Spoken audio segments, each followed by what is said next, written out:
Hello, greetings. Good afternoon, Minnesota time. Welcome.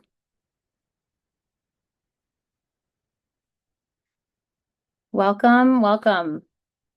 We're going to get started. I'm Stacy Geringer, the Director of Outreach at the Center for Advanced Studies in Child Welfare, also known as CASCW, and we're a research and training center located in the School of Social Work at the University of Minnesota.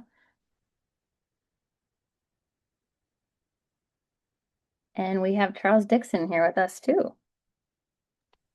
Thank you, Stacy. Hello, everyone. I'm Charles Dixon. I am the Parent Support Outreach Consultant at the Department of Children, Youth, and Family. Much of my work here at the department is focused on keeping families together. I'm looking forward to our conversation today and learning more from our presenters. To start, let's learn a little bit about more of who's joined us today. If you would please respond to the poll question. Who's joining us today? If you don't see your role listed, please feel free to add it into the chat.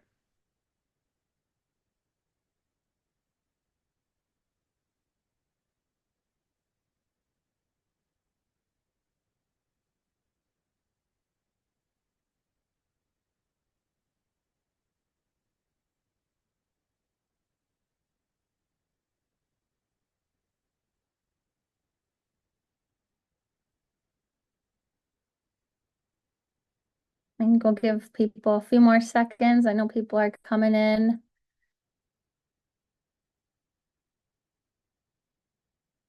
All right, let's see the results.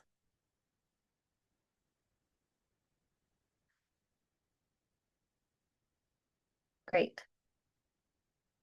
And then before I let Charles take it away, just really quick today, before we get started, here's a couple housekeeping items. Please use the Q&A during the presentation.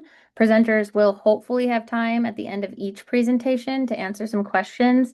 But if not, we'll put their contact information in the chat as well. We will be recording and sharing this webinar. There will be a very brief survey at the end of the webinar, and we will not be issuing CEUs today. Like I said, we will share panelist information, and please contact us at CASCW if you have any questions. Before we begin, I'd also like to take a moment to acknowledge that the university and the land on which it is located is the unceded, traditional, ancestral, and contemporary land of the Dakota people, who are the first people of Minnesota Makoche. By offering this land acknowledgement, we affirm tribal sovereignty and work to hold the university, ourselves, our learners, and our partners accountable to Indigenous peoples and nations. Additionally, we make a labor acknowledgement to affirm that the culture, economic vibrancy, and growth of the United States as we know it today was created through the enslaved labor and sacrifices of Black Americans and their descendants. Each of these acknowledgements are critical elements to our work within child welfare. Knowing that the horrors of human trafficking and violence and trauma are part of our history and the area of practice in which we choose to be allies. So may history teach us as it demands changes in our practice. Once again, thank you for being here today, and I'll let Charles take it away. Thank you, Stacy. Thank you, everyone, for your responses. Looks as if we have a range of perspectives and experiences, with most of them being county professionals. Your experience and profession, as well as your worldview, all influence your definition and understanding of culturally affirming practice, a term with a range of definitions to ground our conversation and how we'll be thinking about culturally affirming practice. Shaquana and Barb, please describe how your organizations think about culturally affirming practice.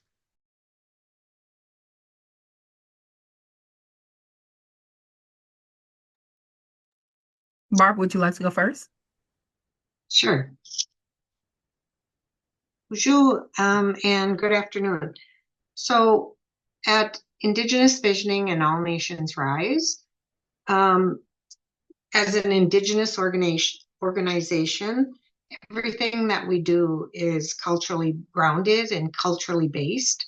As Indigenous people who have gone through years of decolonization and assimilation, it is extra important that our organization uses and works through a cultural lens. Anytime any organization works with tribal communities, that is the foremost in it, the way you work with tribal communities is through the culture, through respect and relationships. Thank you. Good morning, everyone. My name is Shaquana McIntyre. I'm the Executive Director and founder of Family Rise Together. Family Rise Together is a nonprofit organization serving in Minnesota throughout St. Louis County and several other counties. However, our culturally affirming practice to support prevention focuses on honoring and uplifting the identities, traditions, and lived experiences of families and overall overserved communities. We focus on healing, empowerment, and connection by providing services that are led by community members, rooted in cultural wisdom, and designed to strengthen family bonds, especially through fatherhood support, mental health care, and kinship-based caregiving. Thank you. Thank you, Barb and Shaquana, for your definitions. As we reflect on these definitions, please respond in the chat if this is aligned with your understanding and work. How do you define culturally affirmed practice? We'll compile your responses and share them with the attendees. Thank you all, and let's move on into our presentations. First, we will engage with the work of Barb, Faber, Marlene Hanson, and Chris Manning of All Nations Rise. Good afternoon. I'm president of All Nations Rise, and we've discovered a curriculum, evidence-based curriculum that has really met the needs of our community, our tribal community. And Chris and Marlene are going to take you through a brief journey of our Indigenous parent leadership, which is a westernized civics course, actually. It's 22 weeks. And they parents go through it, and we indigenized it for tribal communities. And again, everything we do is through a cultural lens. And we did create, in partnership with Dr. Anton Troyer, a cultural foundation. So I will now turn it over to Chris and Marlena. Next slide, please. Hi, my name's Marlena Hanson. I have my bachelor's in social work. I'm a first-generation descendant of the White Earth Ojibwe Nation, a Cohort 1 graduate of IPLI, an IPLI facilitator, site coordinator, and an outreach project manager for All Nations Rise. Uju Wasegi Shagindago, Makwa Indo Dame Nation, Guacakanan, Don Jaba, Detroit Lakes, Ninda. My name is Chris Manning. I am an enrolled member of the White Earth Ojibwe Nation and a descendant of the Stockbridge Munsee Band of Mohican Indians. I am an IPLI facilitator, ICLI facilitator, the training and development manager for All Nations Rise. I also am a K-12 SEL teacher at our Circle Life Academy on a reservation and a graduate of MSUM School Psychology program.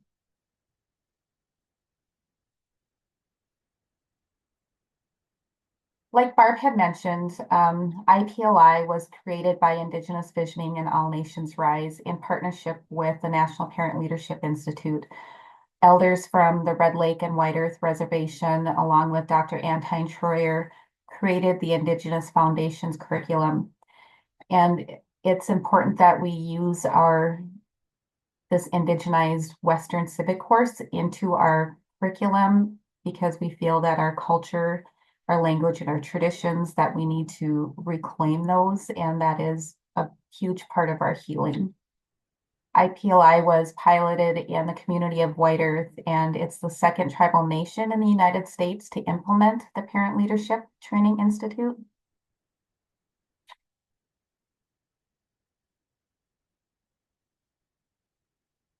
And like Barb had mentioned, it's a 23-week course that integrates child development, leadership, democracy skills, and our local culture into a parent curriculum, and it empowers the parent voice.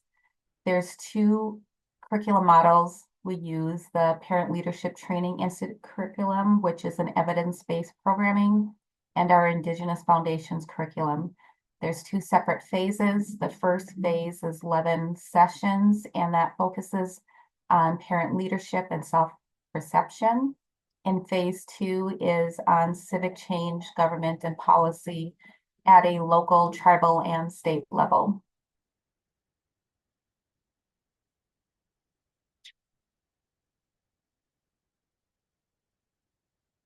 The initiative, it's a two-generation strategy to increase parent involvement, but also promoting the lifelong health, safety, and learning for children.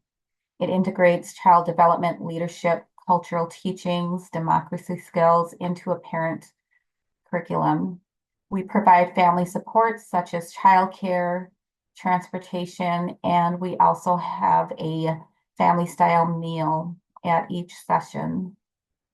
And the classes are evaluated by the parents for both the short and long-term outcomes. And we'll talk more about the outcomes at a later slide. It's community driven. Again, the Indigenous Foundations curriculum, it was designed by Dr. Anton Troyer. He's a Leech Lake Band of Ojibwe and elders from our Red Lake Nation and White Earth Nation.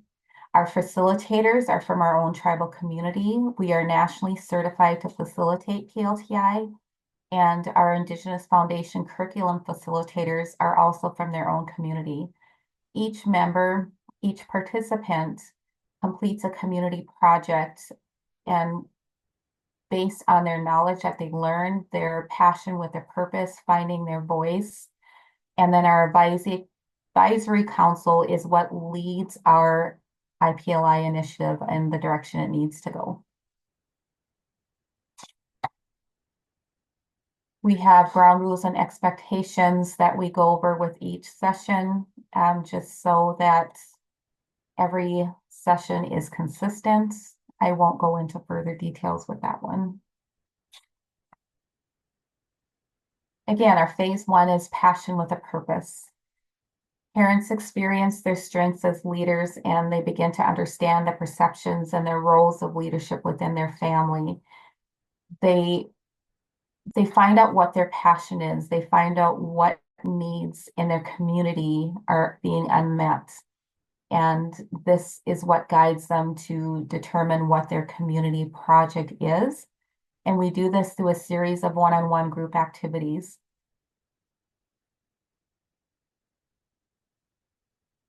Phase two is when our participants learn how our local, tribal, state, and federal government systems work. We have guest speakers that come in to meet with the participants, and it bridges that gap. They learn about networking, they learn about budgeting, they learn about functions of the government that help them in completing their community project.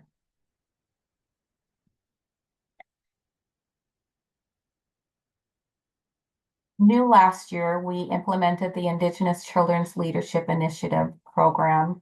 It was for children 3 to 12, and it was a parallel course along with their parents. So while the parents were in session, the children were in session.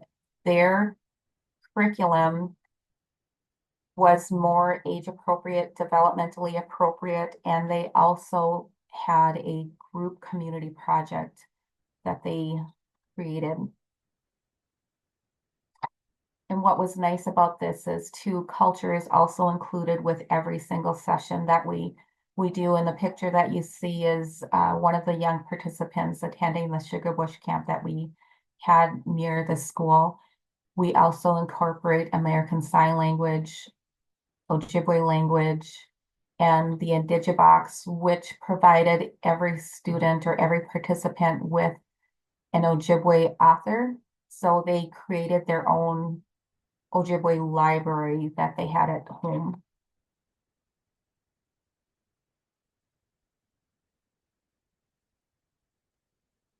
So During IPLI, we do weave two curriculums together, the Indigenous Foundations curriculum and the National Parent Leadership curriculum.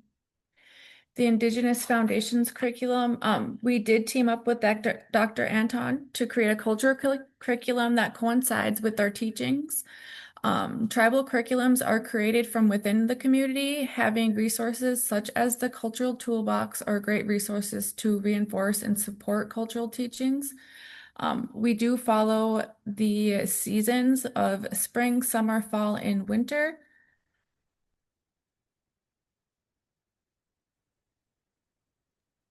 And this is just an example of how we weave the culture into the curriculum. When we're talking about respect, and we used our teachings of our tobacco plant. And so we harvested red willow. The participants made it's called knick, which is our traditional tobacco, and had tobacco ties. But that's just an example of how we weave our culture into the curriculum.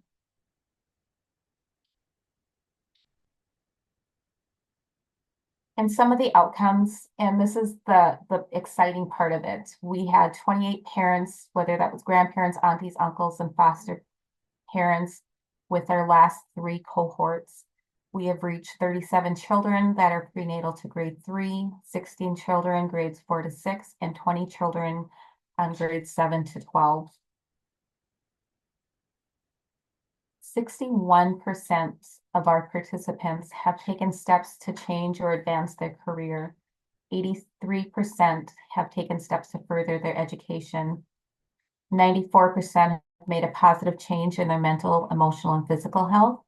72% have increased their attendance at cultural gatherings, and 77% have increased their cultural knowledge and daily practice. And to us, that's really exciting because that just shows that we are reclaiming our culture. We're taking more of an interest to find how does our culture help us heal and change things in our community. And again, 94% have advocated for their children or other children.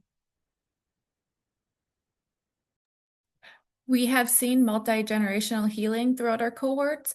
Our cultural facilitator, Susie Ballard, is a cohort 1 graduate. Within the next cohort, her husband David and her son Emil also graduated.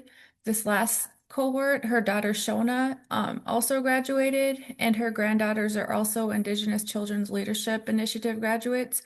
We have seen this family grow throughout the 3 years that they have been with us, and they have made some exponential growth within their family and their healing.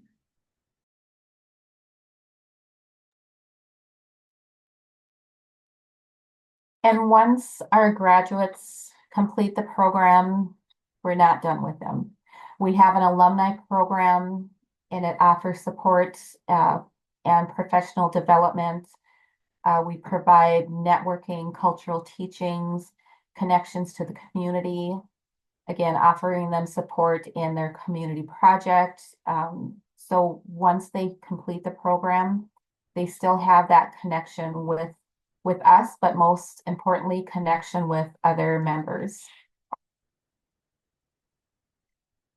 As we build capacity, our facilitators attend the national training, and this is just an example of some of our ladies that went to the National Parent Leadership Institute training in Connecticut.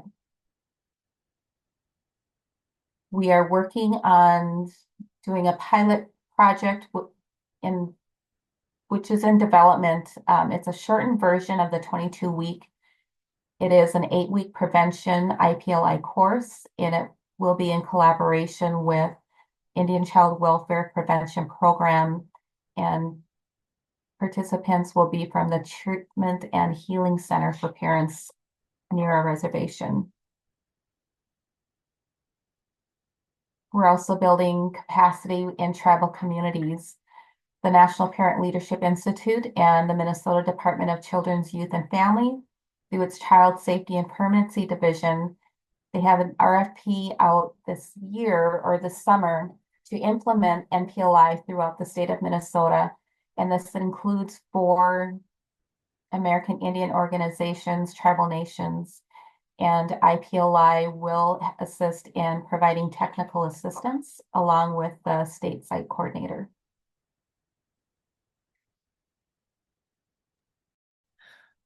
Once our participants graduate, they often get called upon to do work with different community partners like the American Public Human Services Association. I was able to help change policy at a few different levels. Leanne also works with APSA. She's also a Mojave Ottawa Advisory Board member and a National Community Impact Council. We also had Ashley and Stephanie who traveled to Arlington, Virginia to speak at the Convening, Breaking the Link, Disrupting the Connection Between Poverty and Child Welfare, and that was a congressional briefing. I was going to talk a little bit about my experience. So when I actually had seen the opportunity, I was laying on my parents' bed scrolling on Facebook. I was 1 year in recovery from IV meth use. I had never left my house within that year because I was in fear of relapsing. During that time, I did have an open CPS case. Me and my 4 kids were living in a 7-by-7 room, receiving every type of government assistance possible. I ended up taking the leap of faith and joining the class. The class did give me the feeling of purpose and community. I discovered who I truly was and what made me who I am. I reclaimed my identity and culture and received my traditional Ojibwe name, which empowered me to learn the teachings that now guide my life. I discovered my passion is policy work. I mean, a huge passion of mine. After 4 months in the class, my CPS case was closed and I became a certified facilitator. At this time, I did go back to college and I got my bachelor's degree in social work and a minor in addictions. I got off government assistance. I did start working at All Nations Rise full time. I did end up getting me and my kids our own house. And right now I sit on 15 advisory councils throughout the state of Minnesota, and I use my lived experience to create change. I helped change policy in California and Texas at the federal level for TANF and Sunbucks through Feed Our Family. I have been a part of 2 pieces of legislation that have changed policies and procedures at the state level involving pregnancy and substance use testing and reporting and child support. My favorite part of this all actually was being able to become a part of my community in a good way and giving back to my recovery community.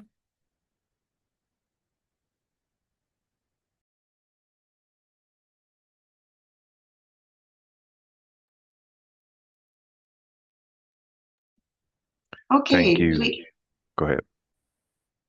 we have one question so far, and the question is, could this curriculum be incorporated into early childhood education, ECFE? Chris, do you want to take that one? The program could.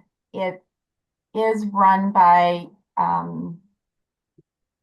you have to have a site coordinator involved. So it's Marlena.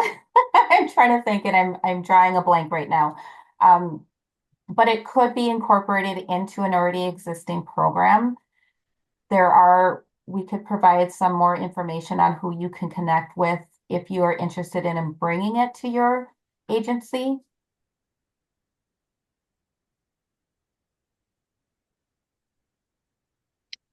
If you have any other questions, feel free to put them in the chat. Thank you.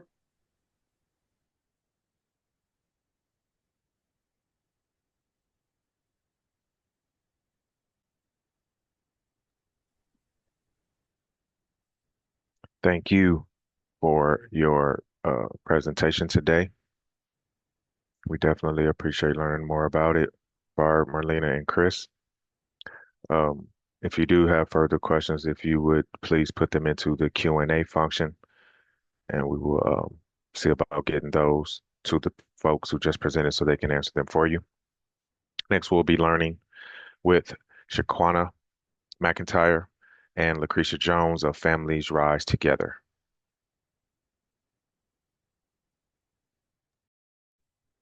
Good morning, everyone. I hope everyone is having a great day. My name is Shaquana McIntyre. I am the Executive Director and a founder of Family Rise Together. Lucretia, would you like to introduce yourself, please? Absolutely. My name is Lucretia Jones. I am a family mentor right now with Family Rise Together. Yeah. I have a background in psychology as well as extensive years in child protection services. Thank you, Lucretia. Would you like to put up the slides? Sure.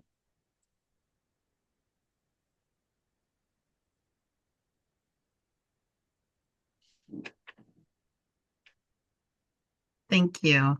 So, Family Rise Together, the purpose of us all being here today is our culturally affirming practices defined. As I shared before, we have a strong focus on fatherhood support, mental health care, and kinship-based caregiving.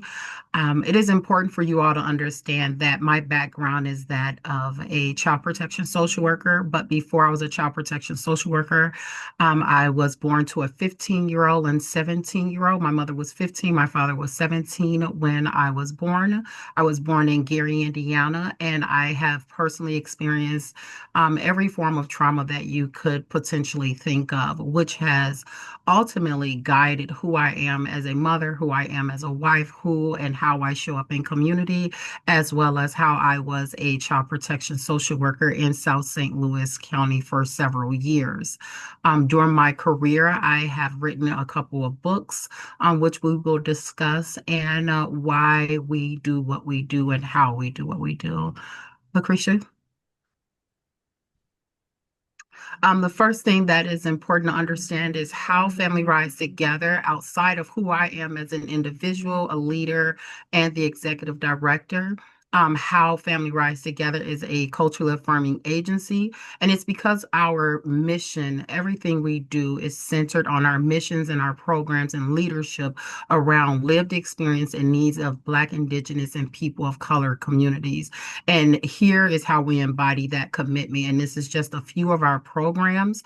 Our culturally grounded mission is based on, again, the fact that it is Black led and community rooted. Most things that we do include conversations that we have had with community, experiences that community has shared that they are experiencing through different systems and services that they have received within our community, and our focus on equity and healing. Ultimately, there is nothing we can do as an agency if we are not being intentional on helping and supporting individuals and families heal from trauma, so that the trauma bonding and the trauma that they are experiencing end in each generation. Ultimately, if a family is not healing from their trauma, that trauma is going to be passed on to the next generation, which then continues the cycle of trauma bonding. We focus on our housing program, and that is housing with dignity. We have our housing program focuses on providing rental assistance, LTH, where we are housing men and fathers who are at risk of housing instability, coming out of incarceration, who are sleeping on the street or who are couch hopping, and intentionality around working with men who are reintegrating back into the community as well as into their children's lives.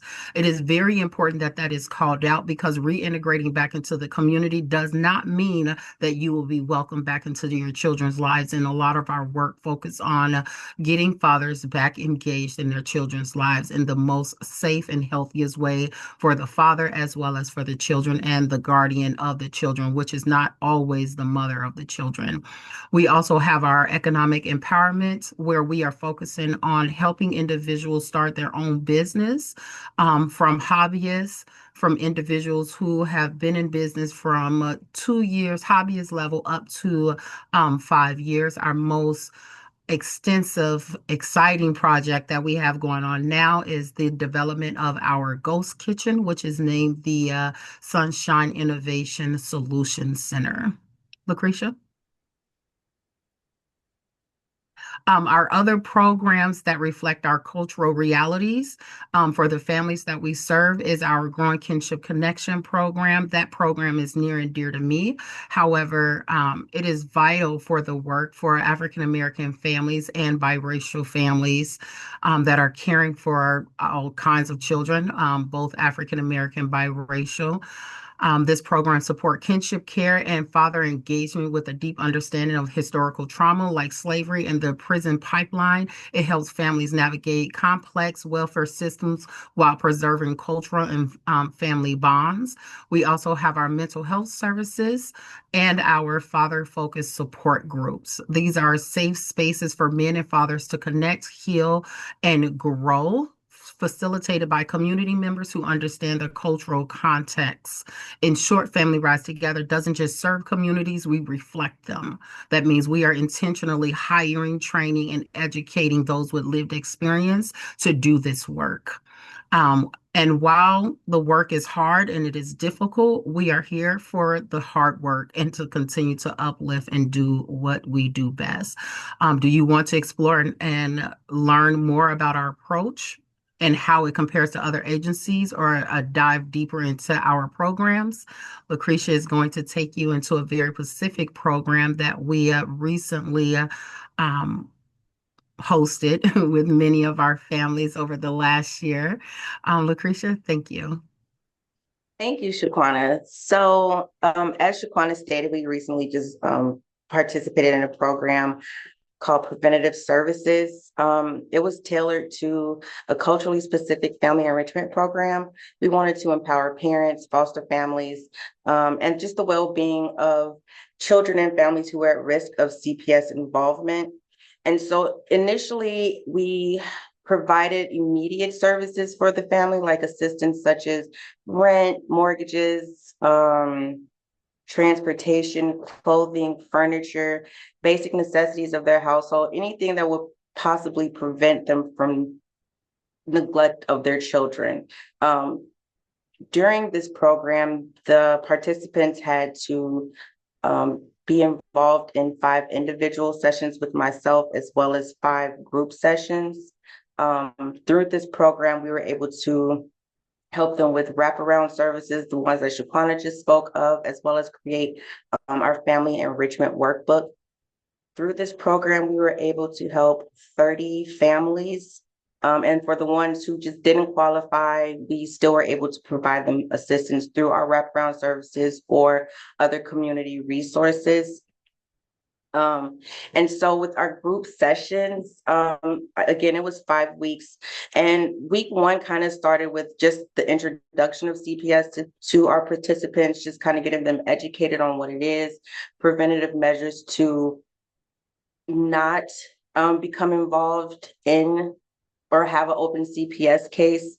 And what I learned during these group sessions is a lot of families do not address the root of their problems, the root of what stresses them out.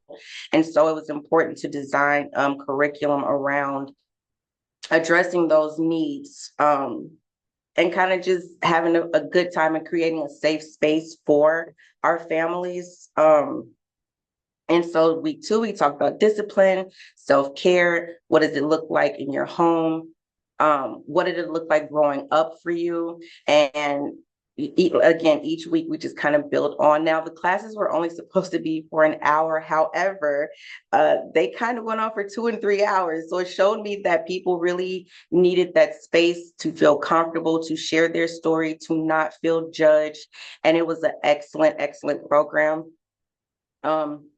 You do not have to read all this, there's no way, but this is just some of the responses that I got when I created an anonymous course evaluation for myself. I wanted to know what they learned, how did they feel, what did they need more from the community, what could we provide for them. And I learned that they just wanted to be able to continue to be in this space of, I need to feel safe, I need to feel heard, how can I get help, how can I grow? So we talked about everything that was bothering them. It was just a beautiful experience overall. What that led into, though, is the creation of the Family Enrichment Workbook.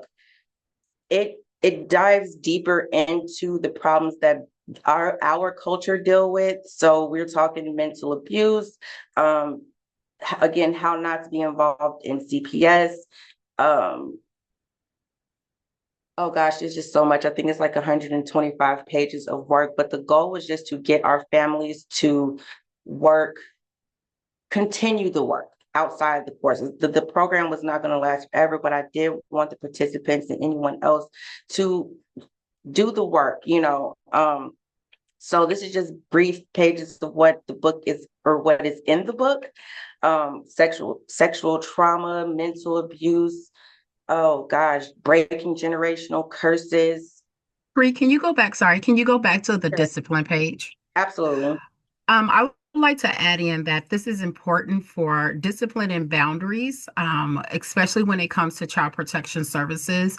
Child protection services in the state of Minnesota, we have guidelines, we have rules, and we have laws that shape what is considered to be legal discipline. And when we are thinking about Black fathers or fathers actually discipline their children, we are coming against more often men who are choosing not to discipline or even want to discipline their children because there is always this stigma of it's too much, it's too hard, it's they're often being criticized for being men masculine and showing up in their children's lives. And so this component of the book was a safe space for us to talk about cultural discipline, physical discipline, discipline that they received, what was helpful, what was not helpful, and also a space for them to have talking points with their children because discipline is such a huge stigma of it is needed, but what is appropriate discipline and what is cultural discipline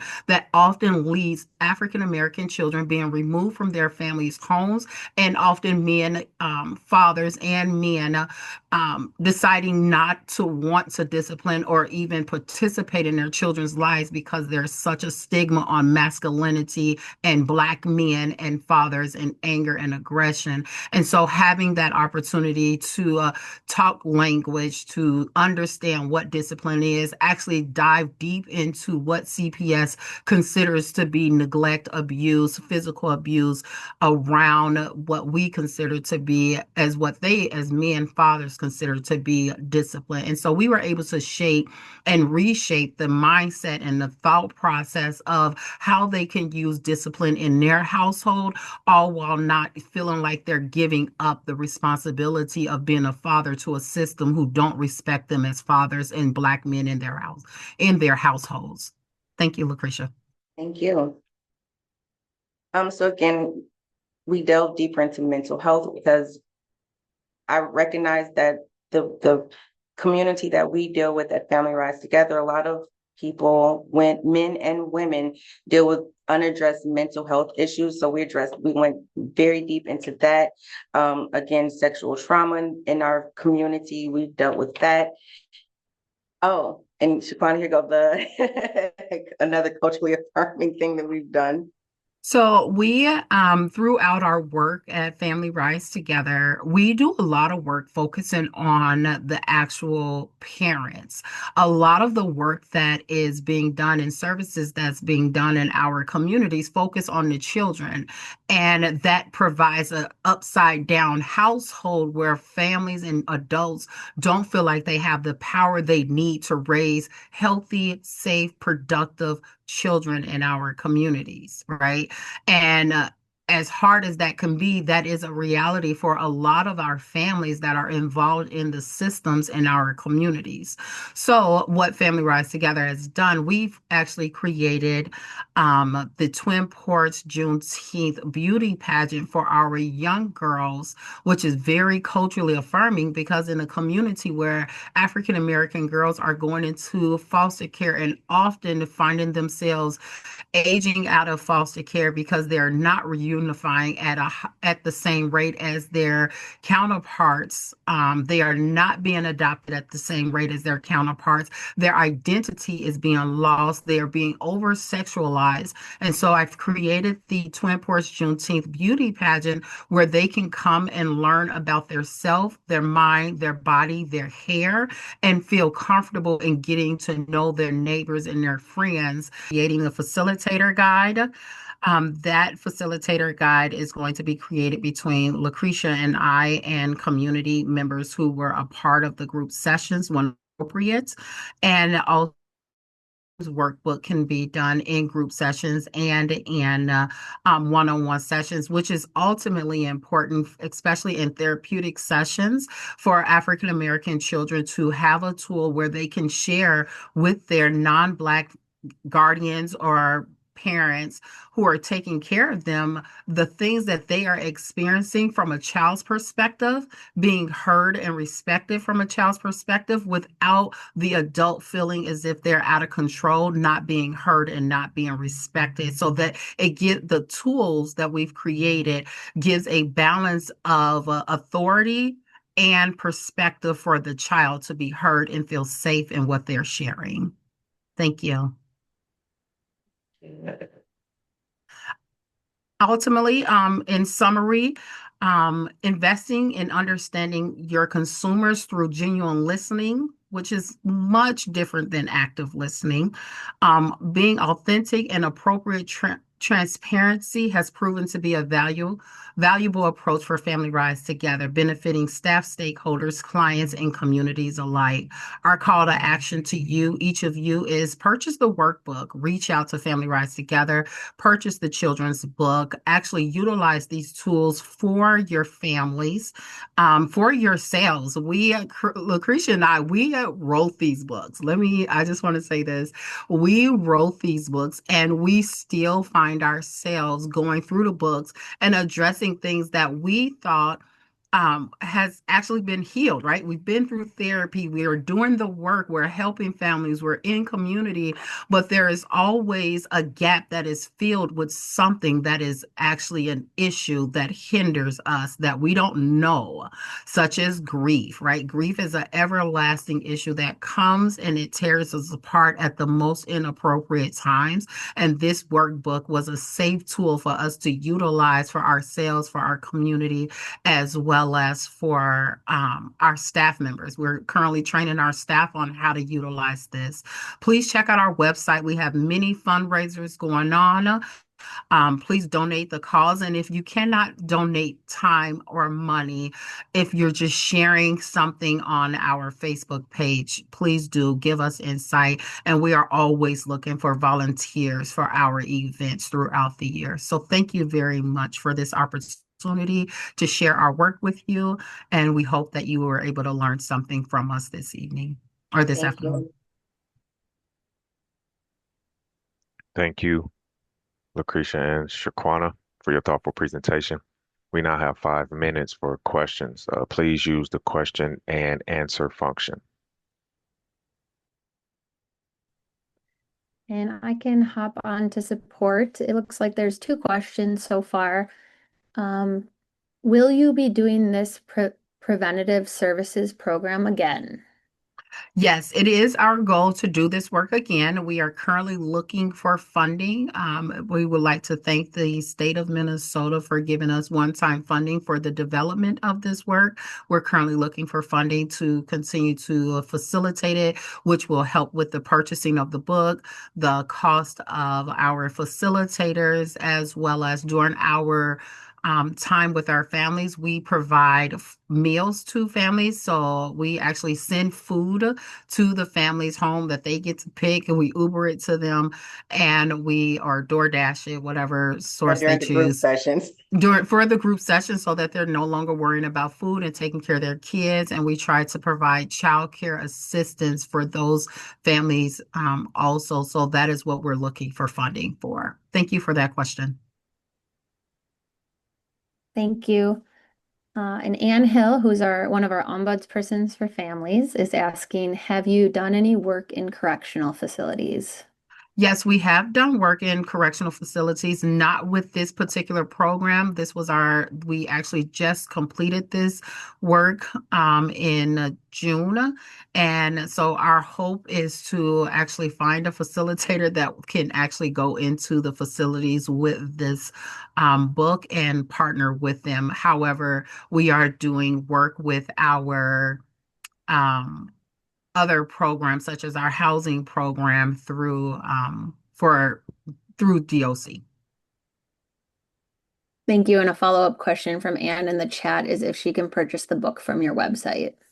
We're currently working on getting those links on the website, but we do have a store on the Amazon site right now. Great. And then we have a question. Do you do multi-generational healing? No, we don't have the skills yet to do multi-generational healing. However, I do think so I'll say no, because there's not a specific training on multi-generational healing. However, we have facilitated different communities conversations around multi-generational healing, including bringing in Dr. Joy to do a conversation with the Duluth Black community on post-traumatic slave disorder. So our work doesn't specifically focus on multi-generational healing, but we do address it. Thank you. And we have another question. Do you present the book and slash the idea it represents to local child protection agencies? Yes, this has been shared with Child Protection Agency because we do have partnerships through our programs. So we have shared it and hoping that they would utilize it as well as make referrals to us to utilize it with their clients who are at risk of child protection services or who are involved in child protection services. The one thing that we did not speak to that Lucretia did flawlessly throughout this work is we were able to receive referrals from families for self-referrals, but we were also able to receive referrals from social workers who worked with Lucretia to actually close cases that were child welfare checks or cases that they felt would be better served through our preventative program than through traditional child protection services. And therefore, they were actually able to help provide insight on the development of the workbook, they being the families that were referred to us. Mhm.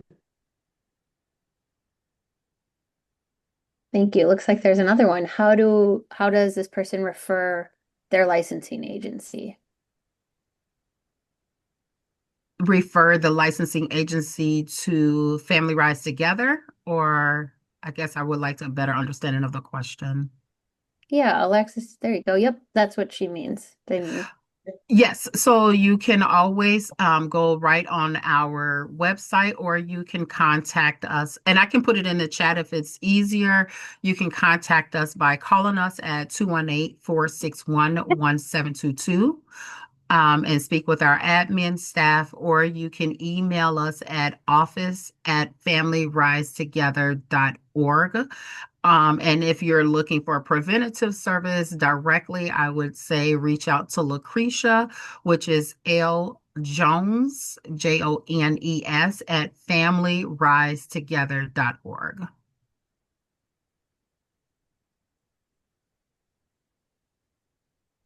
Thank Thank you, you. Shaquana. Can you say that phone number one more time? I'll get it in the chat for folks. Yes, I can. 218-461-1722. Great. And if I could just add in that if you do send over referrals, just be patient right now because again, we are still working on getting funds. So I don't want people to come and have expectations that we're able to help with the funding not being there currently. However, I am able to help with other community resources and things like that. I will try my best to do whatever I can to assist the families or individuals.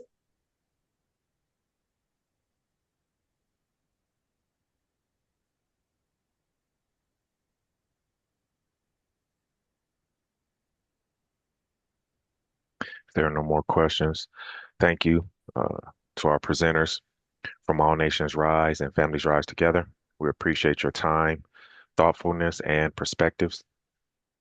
And thank you all for engaging in this conversation. As you've heard today, there's no singular definition to culturally affirming practice. I invite you to continue reflecting on the definition shared and consider how your culture impacts your work. And always, thank you again for attending. Thank you very much. I just put up on the screen a fact sheet that DCYF and CASCW created together. You can download it here. We'll also send it up in the follow-up email along with all these resources and contact information. So thank you again for everybody's time. Thank you so much to our presenters, and thanks for the partnership with DCYF. Have a great day.